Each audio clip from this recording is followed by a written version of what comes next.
Story time about how my grandma got married when she was 14 years old. Disclaimer, this is not my story time, it's sent me on Instagram. So just picture it. I'm sitting with my 94-year-old grandma in the kitchen, and suddenly she starts talking about my grandpa. My grandpa passed away almost 10 years ago. And to be fair, they did have a wonderful marriage. By all accounts, and by all of my family's accounts, they were totally in love until the moment he took his last breath. Here's how the story goes. The first time they met, she was 12 years old. He had just gotten back from the war. She was walking home from school with her backpack, and my 27-year-old grandpa pulls up in his car. He starts to tell her that she's going to be his future wife and that he's going to talk to her parents so that they can get married. He kept inviting her into his car, but she kept saying no. He followed her home from school every single day. As my grandma is telling the story, everyone is laughing except for me. Finally, one day he followed her to her house, knocked on the door, and requested to speak to my great-grandfather. They spoke for an hour, and that's when my great-grandpa promised my grandma to my grandpa, and he gave them permission to get married when she was 14. At first, he wanted them to get to know each other, so they started going on dates. Part 2 is up.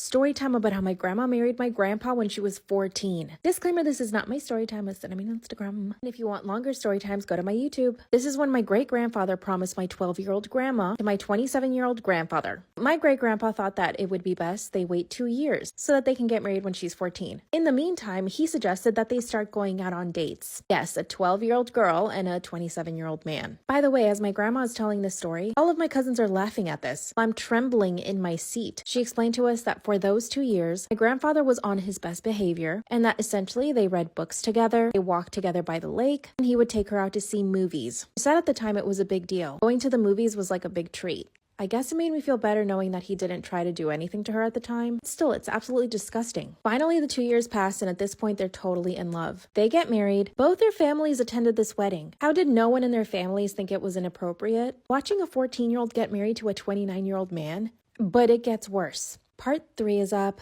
Story time about how my grandma married my grandpa when she was 14 years old and he was 29. Disclaimer, this is not my story time, it's sent me on Instagram. This is the third and last part. And if you want longer story times, go to my YouTube. 2 years pass and they get married. My grandma even told us that the night of their wedding, my great-grandparents gifted them a night at a hotel so that they could have some privacy. You can imagine what happened. My grandmother described it as the most liberating night of her life. 2 months later, she was pregnant. Their first baby was born right before she turned 15, and then she got pregnant again at 15, and then at 17, and then at 18, 19, and finally 20. My grandfather got into oil in his late 20s. He made about $1 million by the time he was 35, though he was able to give them a very comfortable life. He purchased a manor. They had 3 housekeepers, 1 butler, and 4 nannies, and they had a really happy life. My grandma says my grandpa was always affectionate with her, and she said they blessed their bed every single night. After she finishes telling the story, all of my cousins laugh and think it's cute. I was disturbed. I asked her why it was okay to get married at such a young age. And then I said, would you have wanted me to get married when I was 14? That's when she said that times were just different back then. The war was happening, and people didn't know if they would live or die. She also said that when a catch like my grandfather turned up, most parents were looking for a man like my grandfather to marry off their daughters. My grandpa was educated, handsome, driven, had great work ethic, and he took care of her, which is what he promised my great-grandpa. And then when the children came, he more than took care of them. He even took care of my great-grandparents too. He ended up moving them into the manor in their old age, and they were fully taken care of by the staff. Apparently, the manor was big enough to fit in 4 families. Now, I loved my grandfather. He was a great, kind man, and I myself benefited off the generational wealth. He paid for my education, and I'm now a lawyer for it. But still, a huge part of me feels absolutely disgusted with the history of their love. Even though back then that might have been normal, I think it's horrendous. Yes, they had a great love story, but she was a child. Apparently, this was a big family secret. None of the uncles or my parents wanted us to know. I got into a huge argument with my parents for hiding this from me. They think I'm totally overreacting. Am I, though?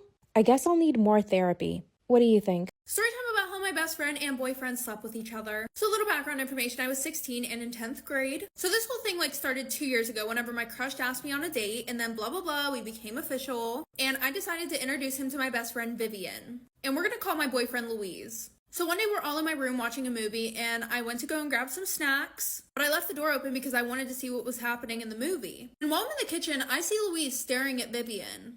I was low-key weirded out, because why are you doing that? Anyway, so then I went into the room and I felt this weird tension between them. So I stopped inviting my best friend to come over whenever we would hang out. And she got super mad at me for this.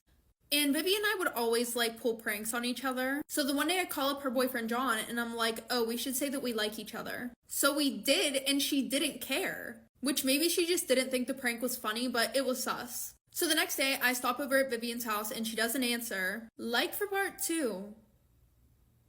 Part 2 about how I caught my boyfriend and my best friend sleeping together. So like I said, I kind of felt bad for this prank, so I went over to her house the next day and I knock on the door and she doesn't answer. So I go around to the back door of her house and nobody was answering, so I look through the window because the cars were there. And that's whenever I see her and my boyfriend doing it. Yup.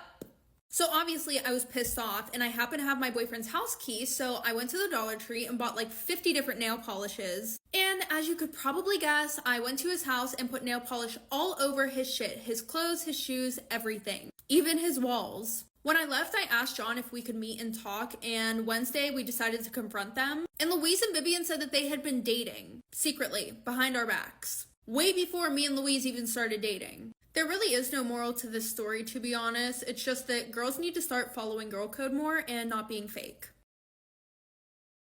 My father-in-law is forcing my husband to break up with me. Disclaimer, this is not my story time. It was sent to me on Instagram. This is a 3-part story time and I'm doing a full face of pink makeup today. My husband and I have been married for 2 years. Now, we did get married very, very young. By very young, I mean I was 18 and he was 19. When we started dating in high school, his dad was totally against the relationship. See, my husband was super popular. He played on the football team. All the girls chased him. He also played basketball and was perfect at everything he did. As you can imagine, was extremely strict with him. He was not even allowed to go out on weekends. Me, on the other hand, my parents are pretty much hippies. They let me do whatever I want. We're all very spiritual. My parents have full trust in me. Because of this, I make smart decisions. I actively seek my parents' advice. I even told my parents I lost my virginity when I did. And we had a big conversation about it. It was not dramatic. It was not like, oh, you shouldn't have done that. They just support me in everything I do. Now, my husband's parents are not the same. They tell him not to do a lot of things. They try to control him. So as we were dating in high school, his dad kept telling him to break up with me. He claimed that I was holding him back and that because of me, he spent less time training. Which technically, yes, is true. But at the same time, you cannot stop your son from experiencing human relationships. In fact, he actually broke up with me for 2 weeks. But then we got back together in secret. Everything culminated when he asked me to marry him right after graduation. His parents were absolutely against it. But my parents were all for it. You guessed it, go to part 2.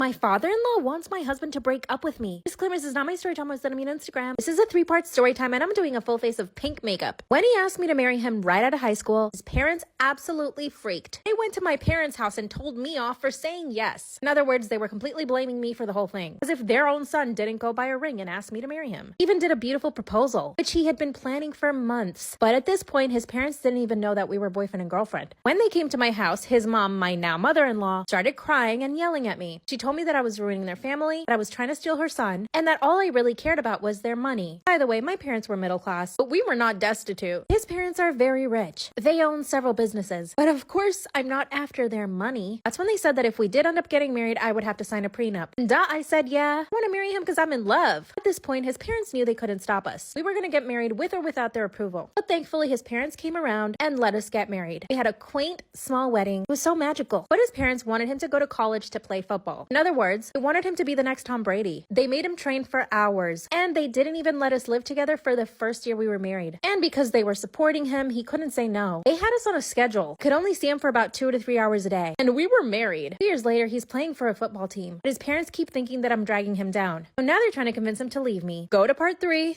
My father-in-law is trying to convince my husband to divorce me. Disclaimer, this is not my story time, and this is the final part of the 3-part story time. I'm doing a full face of pink makeup. After a year of us being married, his parents did not allow us to live together because he needed to focus on football. So obviously, I was living with my parents. I was focusing on my own studies, but his parents did allow us to see each other 2 to 3 hours a day. Now, you might think my husband is a total pushover, but let me explain something. His parents paid for all of his training and his entire college tuition. They gave him the best of everything. He got sports massages every single day. They even installed a cold plunge in their backyard. They also had a full gym setup where he and his teammates would go work out every single day. In their house. Obviously, he did not have time for little old me. After a year of this, I couldn't take anymore. I wanted to be with my husband. So I gave him an ultimatum. That he tell his parents that he and I wanted to live together. That's all I wanted. I was even willing to pay for half of the rent. And he told his parents, they said fine. And they bought us a house. Obviously under my husband's name, not mine. Fast forward another year up until now. I've heard his dad tell him on several occasions that he needs to divorce me. That he could find a much prettier wife once he becomes bigger in the NFL. And I walked in on his mom telling him that maybe I can't even have kids. And that he should have me checked. My parents-in-law hate me. I sometimes feel like I am holding him back. They make us miserable. My parents think I should just walk away from the marriage, but I'm too in love. Should I confront my parents-in-law? Help me think of what I should say to them. Story time about my strict grandma. So a little background information. In January 2023, I was really looking forward to having a sleepover at my friend's house. But my grandma quickly shut that shit down because she said that my friend was, quote, emo, according to the way my friend dressed. Like, girly, it's 2024.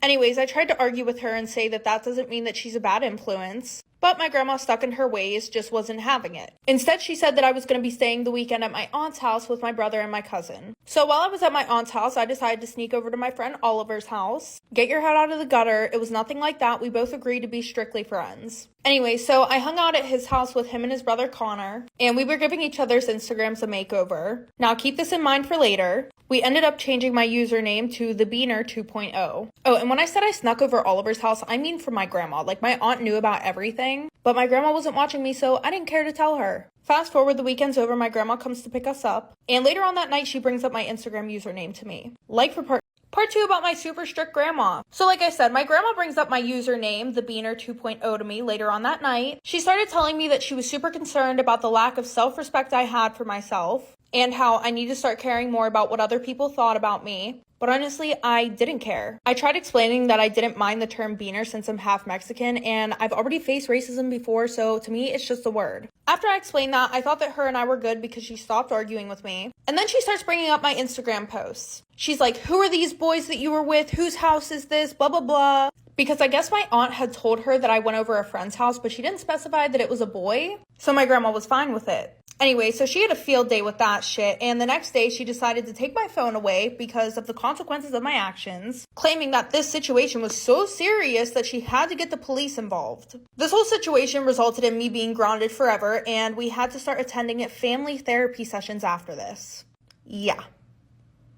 Then President Juarez declared May 5th the official anniversary of the Battle of Puebla, which we now know as Cinco de Mayo. Fast forward to the 1980s, something really interesting started happening. Beer companies started capitalizing on Cinco de Mayo. They started marketing their beer based around the holiday. And with that, it blew up. Americans started celebrating Cinco de Mayo everywhere, what we now know as Cinco de Mayo. It's a completely different and commercialized version of what Cinco de Mayo is. I'm sure if you went to any bar celebrating Cinco de Mayo, I think most people in there are not going to know why Cinco de Mayo is celebrated or that there was even a battle that happened in 1862. George W. Bush was the first president to celebrate Cinco de Mayo at the White House. Cinco de Mayo is a day for special pride and remembrance for people on dos lados de la frontera. It's a reminder of the proud heritage of many Americans. Nowadays, it seems like people assume that Cinco de Mayo is the Mexican Independence Day, which is completely wrong. That's in September. The U.S. made it into a consumerist holiday. People don't even know why they are celebrating it. And if you haven't followed me already, you should totally follow me, okay? Oh, I'm also a day late, but I was on a plane yesterday, so that's my excuse. Bye! Get ready with me to go out to the bar with my friends. Usually I'll go to the clubs that are like super busy, but tonight I'm kind of just looking for a chill night where I can just wear my jean shorts and my crop top instead of putting on a whole outfit. And also I really do not feel like having a million other people sweat all over me. I've had a lot of you guys ask me how I do my eyes, so I'm going to show you how I do like my smoky eyeliner wing. First thing that I do is I go in with Tattoo Studio by Maybelline and I do my waterline, and when I do it on the bottom, I stop like right to where my eye is right there. And then after that, I'm gonna go in with eyeliner and I'm just gonna do it very tightly against my lash line. And then after I do that, I'm gonna make a super small wing. Then I'm gonna go in with the tattoo liner again. I'm gonna make a, put a little bit right there. Go in with an angled brush like this. And I just start to pull this up. And then if I feel like it needs to be a little blended out, I'll go in with my beauty blender and I'll just kind of blend it upwards. So then it'll end up looking like this. I just did my mascara on this eye and now we're going to do it on this one. So we're going to go in with the Lash Sensational Maybelline, and I just go and I make sure to close my eyes because I don't want to put it at the root. When you put it at the root, it weighs your lashes down. And I just got some PR from Makeup by Mario. These are their Moisture Glow Plumping Lip Serums, so I want to wear one of these tonight. We're going to try Nude Glow first. Okay, but she's actually kind of cute. This one is Petal Glow. I need to hurry up. Let me know what you guys think down below. I mixed Nude Glow with Petal Glow, and I kind of like Story time about how my boyfriend is abusive to his parents. What should I do? Disclaimer, is not my story time. It's on Instagram. My boyfriend and I have been dating for 11 months. Here's a little backstory. We both work at the same company and live very far from our parents. I try to go home once a month since my parents are only 2 hours away from me. His parents live in a different country. For that reason, I haven't met his parents. But he's met my parents and he's been completely respectful and really nice to them. So I never suspected that he could be abusive to his parents. So here's what happened. We flew over to his parents and they are very rich. His mom is an interior designer and their house is phenomenal. His dad owns a couple of businesses and together they are very wealthy. His parents went to pick us up at the airport and everything was fine until we got to their house. They decided to give me a tour of their ginormous mansion. That's when I noticed that my boyfriend was being kind of rude to them. Every time they would ask me a question, he would answer and be like, duh, she likes pizza. He even asked his mom to stop asking stupid questions. I stopped him in his tracks and in front of his parents I said, why are you being rude to your parents? The look on his parents' face was of shock. And that's when I realized that they had never disciplined him. But then it got worse. Part 2 is up. Story time about how my boyfriend is abusive to his parents. Disclaimer, is not my story time. I said on Instagram. The look on his parents' face when I called him out for being rude to them was complete shock. After they gave me the tour of the house, we decided to sit down for dinner. They are so rich that they have their own chef. That's when the chef comes out and starts serving all the food. And as soon as my boyfriend sees what they served, he grabs his glass of water and bangs it against the table. He looks at both of his parents and says, what the fuck is wrong with you both? The color from their faces drain. That's when they said, I'm sorry, we didn't know he was gonna make this. The chef decided to make a really fancy meatloaf. Apparently he hates meatloaf. Then he said, well, tell him to make something else. His mother gets up and runs to the kitchen and asks the chef to make him a burger, because that's his favorite food. Which, by the way, I never even knew that. He always told me his favorite food was Indian. His mom comes back from the kitchen. Then he looks at me and says, you don't have to eat that shit if you don't want to. I told him that he was being a brat and that I'd be happy to eat the meatloaf. His parents look at me and smile. My boyfriend just gets up from the table and runs away. Can you believe I had to chase after him? Part 3 is up. Story time about how my boyfriend is abusive to his parents. What should I do? Disclaimer, is not my story time. It's on Instagram. That's when my stupid boyfriend runs away from the dinner table. So of course I have to chase him. And of course I'm angry at this point. I ask him why he's being so rude to his parents. Then he literally denies that he just did anything. His words were, you're reading too much into it. My parents are stupid anyway. I looked at him and I said, do you not see the mansion we're standing in? How did 2 stupid people manage to build this mansion, 4 businesses, and put you through school? He rolls his eyes at me and says, Jesus Christ, you sound like my parents. I told him that he was a privileged rat. You see, I come from a family where we don't have chefs and we don't have millions of dollars or a mansion. So I appreciate everything my parents did for me. I went back to the dining room and I told his parents it was nice to meet them, but that I could no longer be with their son. That's when his mom started begging me not to leave. It was hard, but I called an Uber and I went home. My boyfriend's been begging me to get back with him. He's trying really hard too. His parents are even offering to pay my student loans. I'm honestly confused now. What should I do? Story time. I was the toxic best friend. So a little background information. I was 16 and a sophomore in high school. And at the beginning of the year, I met this girl who we're going to call Riley. Riley and I hit it off straight away. Like a week after knowing each other, she knew everything about me and I knew everything about her. Well, then she tells me about this guy that she's talking to, who we're going to call Jay. She said that they would hook up sometimes and he would text her sometimes. But she said that I couldn't tell anybody because he said that it had to be a secret. So I tried telling her that he sounded like a fuckboy, but she decided she was going to do whatever she wanted. And I was like, okay. So fast forward to the end of the year, he adds me on Snapchat. Okay, don't get me wrong. He was really hot, but I had my own thing going on. So I really didn't pay that much attention to him. And I thought he maybe added me on Snapchat to be like, oh my God, I really like your best friend. And then I also was caught between a rock and a hard place. Do I tell my best friend that the guy that she likes just added me on Snapchat? Or do I lie to her? Well, I was going to tell her until I got a Snapchat from him, like for part 2. Part 2 about how I was the toxic best friend. So like I said, I didn't know whether I should tell her that he added me on Snapchat or if I should. And I was going to until I got a Snapchat from him saying, hey, you're really pretty. I think we should talk sometime. So I ended up telling her about it because I felt really bad. And she was like, this is why I can't trust girls. Like, you need to unadd him right now. Like, fucking block him. And I'm like, I didn't even do anything. Like, what the fuck? So whatever. I end up blocking him. It's fine. Until he texts me one day. And he's like, hey, it's Jay. I think you blocked me on Snapchat, LOL. And him and I had talked a little bit in school and I kind of started to like him. Well, fast forward, him and I ended up hooking up a few times. We were talking a lot. And he hadn't been texting Riley as much. Well, the one night while I was sleeping over at her house, my phone was going off a lot. And I didn't think to delete any of the messages, like for part 3. Story time about how I found out my husband was hooking up with men off of Craigslist. Disclaimer, Disclaimer, this is not my story time. It's sending me on Instagram. My husband and I have been married for 5 years. This man is the most prudish person I have ever met in my entire life. He never curses. He does not drink. Basically, he's never done anything naughty in his life. When we met, he was the perfect candidate for me. My parents are very religious and very strict. When they saw the way my husband was, basically super uptight, never wanting to do anything fun, they insisted that I marry him. So basically, this is all my parents' fault. To be honest with you guys, I never really was super attracted to him, but I knew that he would be a good provider. He's pretty high up in the company he works for, and he makes north of $300,000 per year. But I do own 2 of my own businesses, so it's not like I need him to survive. But my parents insisted on me marrying somebody who was already well off. And of course, one of my dreams is to become a mother, so I need a man who's going to be able to provide for me and my kids, especially when I'm pregnant. So we ended up getting married. Was there passion and chemistry? Not so much. But we did have a good time, and he would make me laugh. We essentially became really good friends. Up until I found some stuff on his laptop. Part 2 is that. Part 2 of how I found out my husband was hooking up with men off of Craigslist. Disclaimer, is not my story time. It's me on Instagram. One day while I was working from home, I needed to get on his laptop to check our cameras. I just gotten a new set of security cameras for our house. I needed to make sure that they were all working. I opened his laptop, typed in the password, and it was wrong. It always had the same password for the past 5 years. I didn't bother texting him. Instead, I tried to guess. And because I know this man so well, I guessed it in the first try. But as soon as I log in, there's about 5 Craigslist windows open, all with similar titles. Male looking for male. Male interested in male company. This literally shook me to my core. You're telling me that I'm married to a gay man and that he's hooking up with men off of Craigslist? That's when I went ahead and checked his email, only to find that he had been sending pictures and other things to these men. Not only that, but he had met with 2 of them. I instantly printed out all the evidence. Like I said in part 1, I'm not particularly attracted to my husband. I never have been. I really only married him because my parents pressured me into it. Here's what I did. Instead of just asking for a divorce, I wanted to humiliate him. I needed to make him pay. After printing everything out, I sent it to his job. And I sent it to his parents and my parents. Part 3 is up.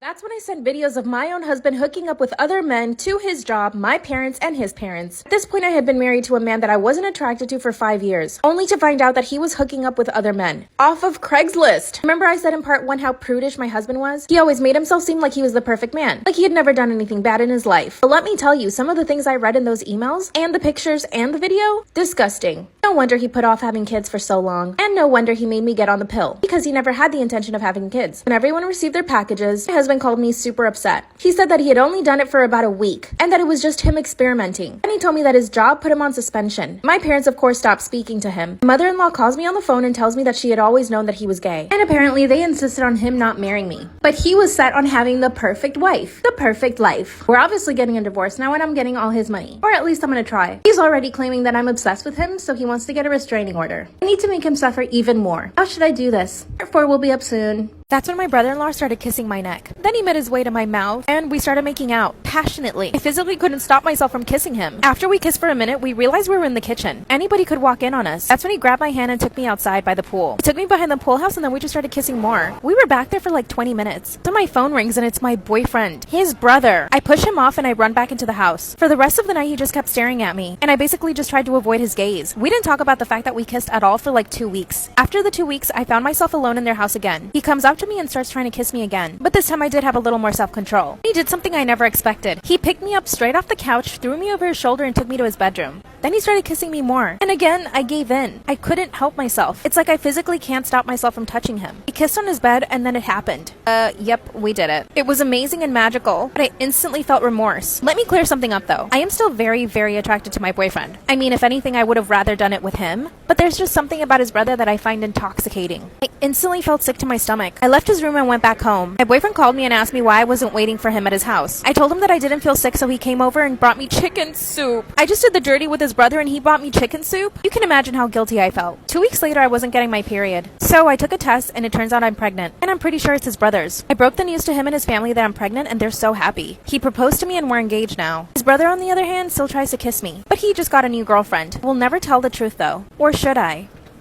Storytime. Karma didn't do its job fast enough, so I had to take matters into my own hands. So a little background information, my best friend Allie had just passed away in a car crash, and for some reason these 2 girls, Jackie and Jayla, decided that they were going to talk shit on her all the time for no reason. Like they had some weird unhealthy obsession with her for no reason. Like the one time they literally put me in a group chat just so that way I could see them talking shit about her. So I told my best friends Christy and Megan about it, and we decided to come up with a plan to jump them. So in the morning and after school, Jayla and Jackie would walk by my house to get to theirs. So obviously we weren't going to do it in the morning because nobody had the energy for that. But we got baseball bats and everything else. and we did end up using them. Like, we ran up on them after school and we started to beat the out of them. I don't want this video to get taken down, so use your imagination because it was pretty bad. And both of them ended up in the ER. One girl was in a coma for the week and the other one had a broken collarbone. They ended up pressing charges, but my thing is, this is a girl who can't defend herself, so I would have done it anyway. Storytime about why you should stay away from guys who just got out of a long-term relationship. So a little background information, I was 14 and I was in high school. And I had just moved from a normal high school to a special education unit where there was only about 60 to 90 kids. And I met this guy named Robert, and he was supposedly the most popular guy in school. He was a grade above me and he was super hot. He definitely had a reputation with the girls, and his body count was higher than his age. Well, I have a single stay-at-home mom, and her and I haven't had the best relationship, and she's kind of strict but also kind of not. Like, for example, sis will let me get my belly button and my tongue pierced, but will not let me hang out with boys. Does that make sense? Absolutely not, but here we are. Well, somehow Robert and I started talking, and then we started dating, and everything was going super good. I was seeing him every day, spending every single hour that I possibly could with him, until I came home one day with a hickey on my neck, like for part 2.